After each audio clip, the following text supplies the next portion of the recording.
Sudah menjadi korban kemalingan motor di kosan, Dava salah satu mahasiswa yang balik di Dusun 4 Kecamatan Pedamaran Kabupaten Ogan Komering Ilir. Laju datangi Polrestabes Palembang beki laporan polisi.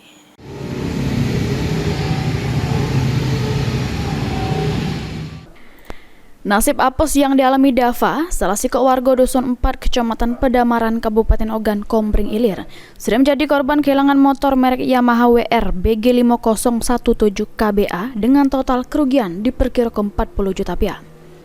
Kejadiannya dewek bermula korban yang markir ke motor kesayangannya sekira jam setengah 1 dalu di jero kandang kosan yang dirinya tinggal di Jalan Haji Gubernur Bastari Lorong Romi M. Nur, Kecamatan Jakabareng Palembang, dengan kondisi setang dikunci. Merasa motor sudah aman, korban langsung masuk ke jero kosan karena nak tidur. Korban sadar motornya sudah melengit pas bangun tidur sekira jam 7 pagi.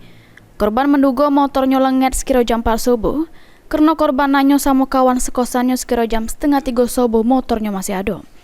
Atas kejadian tersebut, korban laju datangi Polrestabes Palembang beki laporan polisi. Kronologisnya, saya pulang ke kosan itu pada pukul sekitar 00.30.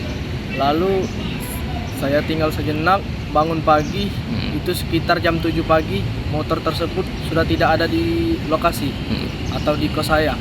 Motor apa yang hilang? Kendaraan Yamaha WR 155. Pas kita parkir gitu, kita kunci stang nggak? Kunci stang semua. Sempet nanya nggak pas motor kita hilang itu nyengok CCTV nggak?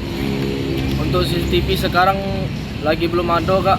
Nah, tapi saya sempat nanya itu ke kawan-kawan yang di kosan. Ternyata motor itu jam 2.30 masih ada, Kak. Karena teman saya itu jam segitu lagi nyapu, Kak. Lagi nyapu kosan. Tetapi pada pukul 7 motor tersebut sudah tidak ada. Ini laporan korban sudah diterima oleh pihak kepolisian, terus bakal ditindaklanjuti oleh unit Ranmor Polrestabes Palembang. Suryadi, PAL TV.